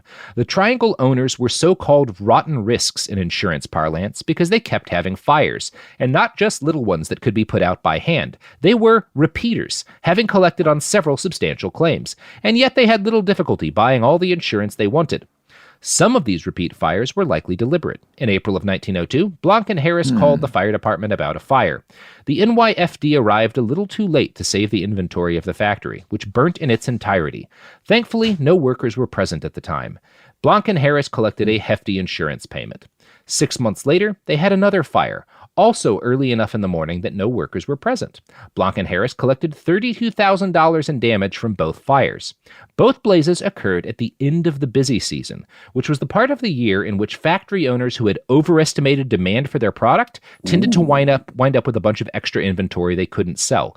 So these very convenient fires happened right at the time when they needed to get rid of excess inventory. In 1907, there were 2 more fires at another factory that they owned, and they followed the same pattern. So these guys are starting fires to destroy their excess inventory and collecting the insurance on stuff they can't sell. That's part of how they stay profitable. And then if you split the insurance among multiple, that seems like everybody's happy. Everybody's happy. Except for the people that'll die. Yeah. So the fact that it works this way means insurance brokers don't really want to confront this abuse of their policies because the brokers collect a bounty on each new policy. Now, the insurance companies aren't always happy about this because this does cost them money, but the brokers are fine with this shit. And garment factory owners are this becomes a crucial part of their business. It protects them from the kind of fickle whims of the industry. Because, then as I think now, the fashion industry hinges on what happens in Paris that year. So if you are geared up to make a bunch of top hats or coattails or whatever, and then some fucker in Paris decides that's not the hot item, you have a bunch of shit you can't sell, and you got to light it on fire. You're dead. It's the trucker hats. Sophie and I do the same thing with podcasts we can't air. You just got to light it on fire. Yeah, you got to light it on fire. Remember the trucker hat craze, dude. Oh God, yeah. So I'm like, what about the guy that sitting on a box of trucker hats? Too bad you can't. The Von Dutch joints. Yeah, you got to burn them things, dog. Yeah. I think there's a lot of Von Dutch hats going around in Iraq or someplace now. It's like with all of the old shirts from political candidates that wind up in Ecuador or someplace. Yeah. So, Blanc and Harris, again, not the only business owners who do this. This is the norm in the industry. But the fact that such a practice is the norm means that factory owners, like insurance brokers, have a vested interest in avoiding fire prevention measures. Sprinklers can't discriminate between a safe intentional fire meant to create an insurance payment or an accidental fire. And if you disable your sprinklers before you carry out an intentional fire, that looks suspicious and you'll get in trouble with the cops. Yeah. Now it's arson. Now it's arson. So you don't want to have sprinklers because you rely on being able to start fires. Now, as it happened, 1911 was the year that Paris turned on the shirtwaist. Demand dropped, and so many manufacturers were burning their wares that one large insurance company had to cancel their policies with all shirtwaist makers. Blanc and Harris stayed insured, though, and in fact, they were overinsured. They were paying enormous rates to carry more insurance than the actual value of the content of the factory. why they did this, because this cost them a lot of money. Up until you get the payout, you're spending a lot of money. Dave Von Drell, who wrote the book Triangle, is a very good journalist. The reason he suspects both of these men did this is that they were planning, because again, these guys own a bunch of factories, right? They have multiple companies making shirtwaists. They have a bunch of excess inventory. He suspects at the end of the year, they were going to take all of their excess inventory, put it in the Triangle factory, and light it on fire for an insurance payment worth several million modern dollars. Yeah. Hence, Von Drell writes, quote, they could not put sprinklers in their factory if they thought it might need to burn sometime, and they might think that instituting fire drills in a world where few factories had them would make them look suspiciously conscious of the issue. So they're not even willing to do fire drills because it might make it look like they're expecting a fire because they're absolutely planning to burn this fucker down. Yeah. What a strange interrogation, though, to where it was like, hey, why were y'all doing fire drills? It's like, just in case there was there might have been a fire. I don't understand why this was like, nobody else, they didn't do no fire drills. It's fine over there. It's interesting you started doing fire drills right before your house thing caught on fire. Like, why wouldn't you play it cool enough to be like, and thank God we did it. Like, we saved a lot of lives. We saved a lot of lives. That's why we did it, Man, when you got to hustle though, when you working on, you trying to hit a lick, man, you got to think of every angle. And that was one of the angles he thought of, like, look, man, we can't look like we might have been prepared just in case a disaster happened, because it's not a disaster, it's a plan. Yep. Was it one of those, like you said, everybody was doing it? Was this one of those, like worst kept secrets in the city? Like everybody knew everybody was going to set their own thing up. Yeah. People, the journalists write about it. Everyone knows this goes down, right? Okay. This is not like, obviously none of these rich guys are admitting it, but it's not, nobody thinks this isn't happening. So this brings us to the fire. All right. On March 25th, 1911, there were roughly 600 workers in the Triangle factory in the late afternoon when closing time came for the workday. The fire started at one of the cutting tables. Remember how I described these tables? These are basically giant fuel air bombs that people work at. The table had been prepped for the next day of work, which meant it had 120 layers of tissue paper and fabric on top of it, and then hundreds of pounds of scraps in the waste bin beneath it. Now, for obvious reasons, smoking was banned in the factory. Yes. But these cutters, remember, the cutters are the most important part of the whole operation. These are some of the only men working there. They're the most highly paid workers. They're irreplaceable, right?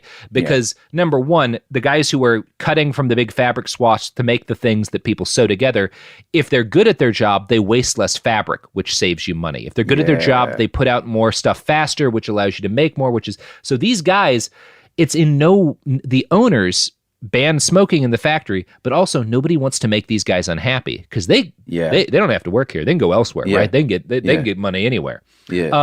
So as best as we can tell, one of them was smoking.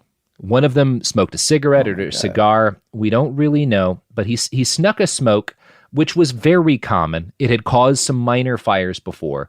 And they either put out their match and tossed it in the waste basket, which is filled with hundreds of pounds of cotton and fabric and paper, or they tossed their cigarette butt in. And they probably put it out first, but not all it would take is a single ember, Yeah. And it may have just been that. It may have been somebody put it out. They thought they were being careful. They toss it in, and there's one little red ember the size of a fucking hair follicle. And that's what starts all this. And whatever it is, it catches. And it fucking goes up like it is a firebomb, basically. Yeah. Now, workers rush to grab pails of water to put out the blaze. And honestly, like, one of the big heroes of this is a guy who's initially attempts to stop the blaze and then helps rescue dozens of people. It's possible, as heroic as he was, that he got people killed because he tried to stop the fire rather than immediately focusing on evacuation. Because by the time this thing starts, it's fucked. The only thing to do. And again, a lot of lives, and I'm not blaming that guy, but a lot of lives would have been saved if they'd practiced evacuations, because that's the only thing to do. You can't put this fucker out once it starts. They don't have the equipment. Workers grab pails of water to try to put out the blaze. Some of them are empty, you'll hear. But even if they hadn't been, I don't think it would have helped. I'm going to quote from a write-up in history.com here. The manager attempted to use the fire hose to extinguish it, but was unsuccessful, as the hose was rotted and its valve was rusted shut. As the fire grew, panic ensued, and the hose might have helped. The young workers tried to exit the building by the elevator, but it could hold only 12 people, and the operator was able to make just 4 trips back and forth before it broke down amidst the heat and flames. In a desperate attempt to escape the fire, the girls left behind waiting for the elevator plunged down the shaft to their deaths. The girls who fled via the stairwells also met awful demises. When they found a locked door at the bottom of the stairs, many were burned alive. They find dozens of bodies next to this door, lumped together. Within 18 minutes, it was all over. 49 workers had burned to death or been suffocated by smoke. 36 were dead in the elevator shaft, and 58 died from jumping to the sidewalks, with 2 more later dying from their injuries. A total of 146 people were killed by the fire. Oh. Now, Dave Von Drell goes into much more detail about the fire and the heroism of the people. Like these elevator attendants are incredibly brave because they're riding an elevator up into flames, licking at their heads to try and save as many people as they possibly can. Yeah, when you tell me you did 4 trips, get stuck. Yeah. They could have gotten stuck on any one of those and burned alive. Incredibly brave people. And there's a lot of very brave people.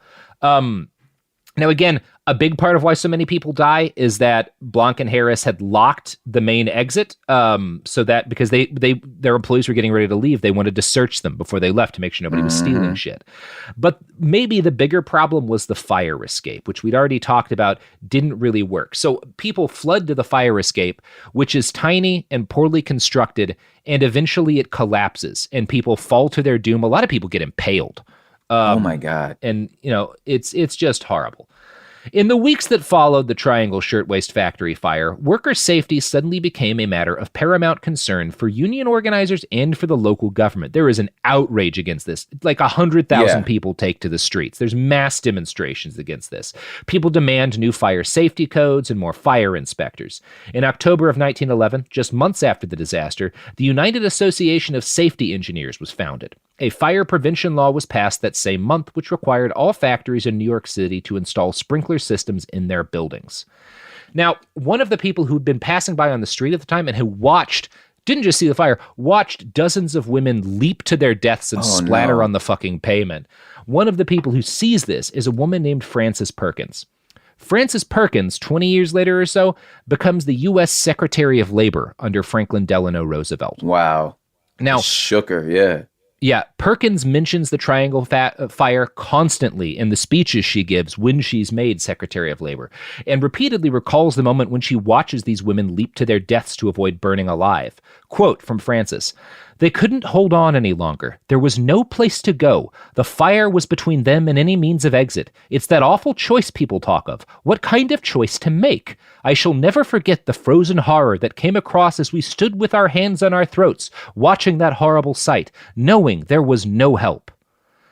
So this becomes this is like her. She makes it her life quest to never be that helpless in the face of a disaster like this again.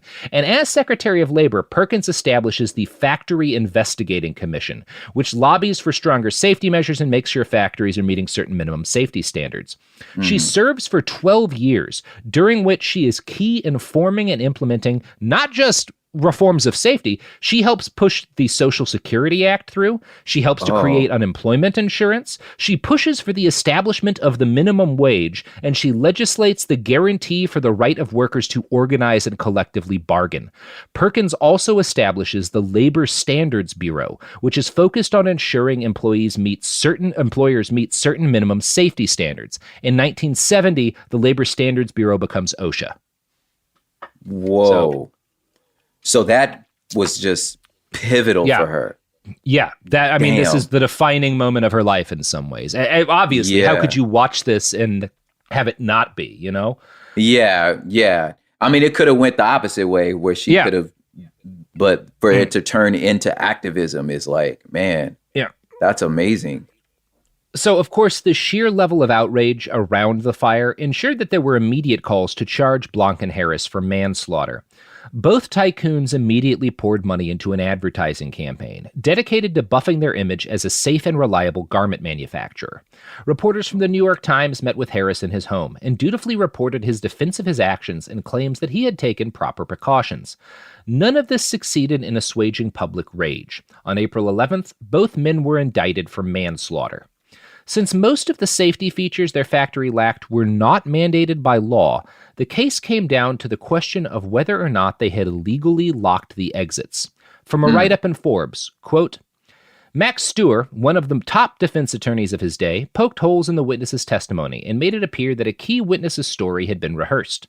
On December 27th, the all-male jury returned a verdict of not guilty after less than 2 hours of deliberation. Isaac Harris and Max Blanc dropped limply into their chairs as their wives began sobbing quietly just behind them, writes Vondrell in Triangle. Now, the Shirtwaist Kings had to, because this is such an unpopular verdict, they have to sneak out of the courthouse to their limousine, and they get confronted by a young guy whose sister had died in the fire, who screams at them, basically yells at them that they're murderers, which murderer. You could argue is accurate. Yeah. Now, both guys immediately go on to try to rebuild the Triangle Shirtwaist Company. Since even today, a lot of people know the term Triangle Shirtwaist Fire, even if they don't know what it was, this was kind of a lost cause, right? The brand has been poisoned. Yeah, your brand's burnt, bro. Yeah, Harris and Blanc struggled financially as all of the funds they did make had to go straight to the debt they had to their lawyer. They were sued in 1912 over their failure to pay a $206 water bill. However, the tough times did not last long. Late in 1912, they get the insurance payout from the Triangle Shirtwaist Fire. Whoa, they collect I forgot about the insurance. Yeah. That's crazy. They collect a total of $60,000, which is a fuckload of money in 1912, and is more than the fire had cost them in damages. Now, they have to pay restitution to the families of the dead, but they just have to pay a week's salary, which is like 10 or 15 bucks at most for most of these women. So they walk away from the fire because of the insurance payout. They profit about $400 per victim. Oh man, to say it like that. We made like $4 per dead person. Damn. Yeah. God. Mm-hmm. It's just the Empire Strikes Back always. Yeah, baby. Bro, it was a 100% avoidable disaster ends up making you money. And these guys don't learn a goddamn thing. Of course not. In 1913, the next year after they get their payment, Blanc, who's running another factory, is issued a warning from an inspector, because now there's inspectors. So an inspector checks out this new Triangle factory, and it finds that he's locked the door of the factory again during work hours. So now the thing that he successfully got off on in court, he's caught doing again. The same thing. So the Triangle factory burned. Now he got the parallelogram factory, and he locked the door again because, I did. It's like it kind of sucked for a little bit, but we kind of made some money, guys. Kind of He does get fined $20 for this, so yeah. It's like yeah. And a couple months after that, he's fined again when another factory inspector finds that he's lined the walls with scrap baskets that basically make the whole thing a death trap that again. Caused the bomb. So he does it again. He does it again. He just keeps... What's that thing with Ford? The car everybody used to make fun of. The Pinto. Yeah, the Pinto that where they put the gas gas tank means like it's gonna become a bomb, and the Ford decided it's just cheaper to just pay whatever fines if people die rather than reclaim them and remake them all. I forget what that was called, but there's a term for it. But that's what this reminds me of, where it's like, it's cheaper to just pay the fine than to make the factory safe. Absolutely. Yeah. That's wild, dog. It's pretty great. In 1914, both Harris and Blanc were fined when they were caught sewing fake Consumers League labels into their garments. Now, these labels were a legacy of the Triangle Fire. They were meant to certify that a factory had safe conditions for its laborers. So obviously everyone gets horrified by unsafe work conditions. They developed this way to show that, like, your factory is safe. And these guys fake having that label so they can pretend they're a safe. Yeah. There is nothing new, dude. Like, how many times you picked up something like, is this organic? Is this grass-fed? Yeah, look, it says it right here on the label. Yeah. Yep. Now, in 1918, though, they do finally shut down the Triangle Company. It just never makes as much money as it had before, for obvious reasons. Yeah. Isaac Harris goes back to working as a tailor, and Blanc continues to own other garment factories. Neither of them pay anything that we would reasonably call a price for what they've done. Piece of shit. Wow. So, good times, huh, buddy? Hey, I think the lesson here is that cheaters prosper. That's the lesson. Mm-hmm. Cheaters do fucking great. Cheaters make out like gangbusters. Cheaters win. So, if you want to learn anything useful from this, just remember to lock the factory door in the fire hazard of a garment factory in your life. Whatever that is for you. Lock that door. Make sure the fire escape isn't functional, Yeah. Just do that in your own efforts. Life. Make no efforts to show that you're trying, because if you show that you're trying, that means you're cheating. Yeah. If you're trying, you're guilty. Yes. Yep. Got it. Yep. This is a disaster. And that's my motto. Mm-hmm. Yeah. Don't try, because trying means you're guilty. Well, Prop, that's going to do it for us at Behind the Bastards today. How are you doing? I am that same sinking feeling that every guest has at the end of a show, to where you're like, man, I'm glad I got through that. Now I have to think about this for the next, until I go to bed, that like, this is true. But I had a great time hanging with y'all. It's just, it's a whole mess, man. Mm-hmm. It is a whole mess. Welcome to my. There's got to be. But what's not a mess, Prop? You're not doing an ad. There's no ad right now. What's not a mess is your podcast, Hood Politics. I was like, wait, are we going to an ad break at the end? No, no. We're doing a different kind of plug. Yeah, Hood Politics with Prop, man.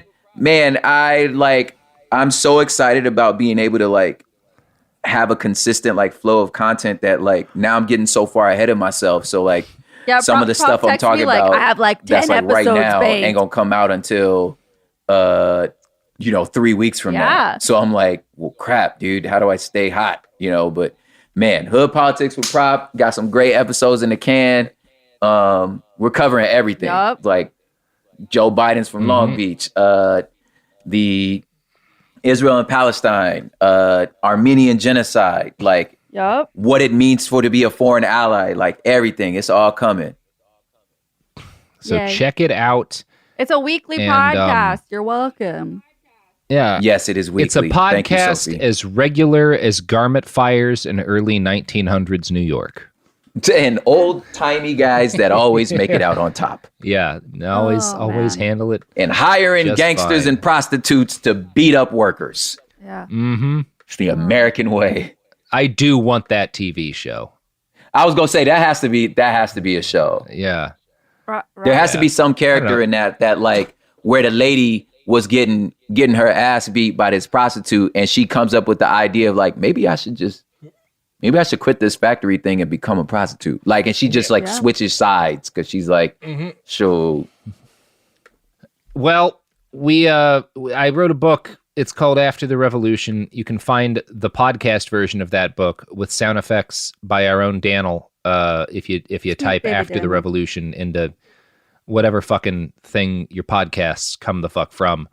It's really good. So that's I great. recommend And you'll be able it's to. Lovely. I'm excited about that, man.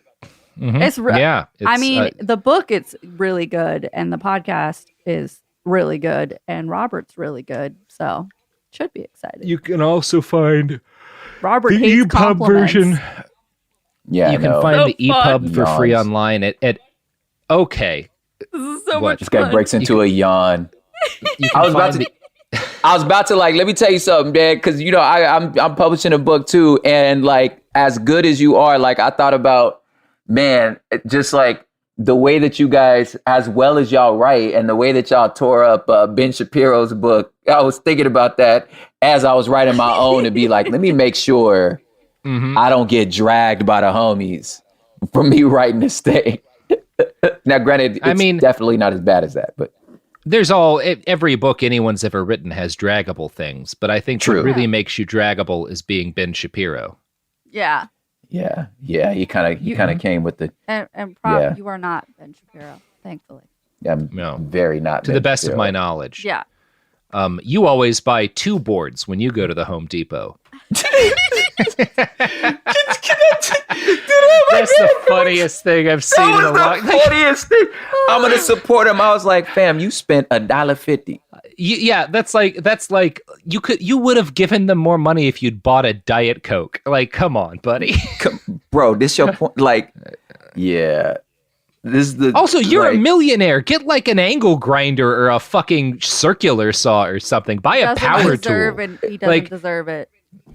He doesn't, but like you're trying to pretend to be cool. What are you doing? It was just so funny because I'm like, you making this huge political statement and you showed me that little ass bag in your hands. And I was like, wait, is that what he bought? I'm like, are you making fun of yourself? Like, are you in on the joke? Like, are you in on the joke?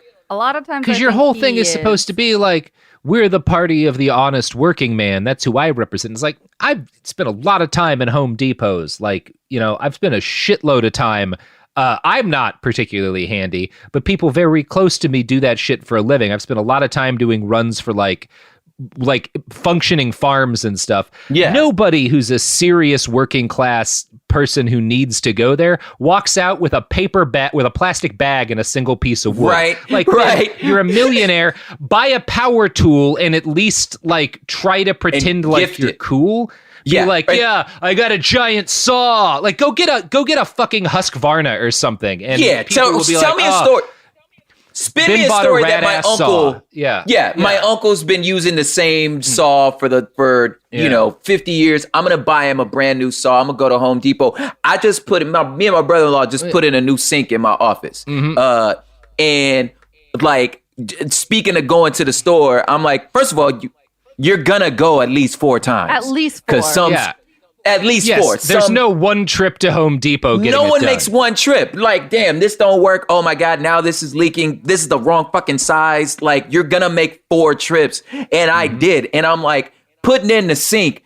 I'm like, I know I spent just on return trips $100. You know what I'm saying? So I'm like, don't tell, bro, that was so hilarious. It's like, there's an easy way. You're Ben Shapiro, right? Your big thing is denying climate change. Be like, or saying it's not a problem. Be like, well, there's fires. And since I'm not a weak liberal, I'm just going to fireproof my house and I'm going to go cut down the tree in my yard so it can't catch. Because that's what real conservative men do. And then go buy a giant chainsaw, put it in your fucking garage, forget about it, and hire someone else to do the work. You're Ben Shapiro. You're a millionaire. Like, what is... Yeah. Pretend. Anyway. At least pretend well. What are we talking about? This has been a fun digression about Ben Shapiro after an hour and 40 minutes of talking about the Triangle Shirtwaist Fire. Anyway, listen to Hood Politics. This will be opposite. Listen to After the Revolution. Listen to Hood Politics. Yes. We'll see you fools later. Don't listen to Ben Shapiro, although this episode is dropping the same week as the last of the Ben's Books episode. So I guess it fits. Fuck it. Oh, God, that's so exciting. This was a great plug for Thursday's app. Nailed it. All right. Peace. Oh, my God. Tired of spills and stains on your sofa?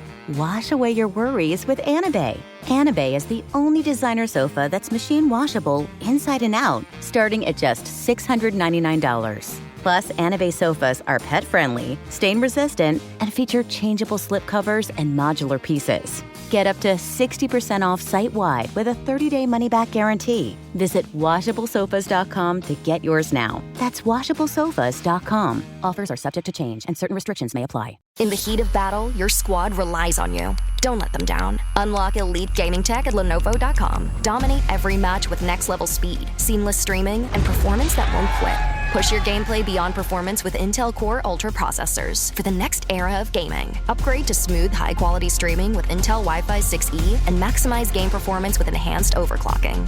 Win the tech search. Power up at Lenovo.com. Lenovo. There's a difference between liking a house and actually getting it. Redfin is built to make up that difference and close the gap between finding and owning the home for you. Redfin agents close twice as many deals as other agents. So when you find a home you love, you're not a step behind when it comes to making an offer. That means less watching great homes disappear and more focus on the one you'll call home. Redfin helps turn saved listings into real addresses. Get started at redfin.com. Own the dream.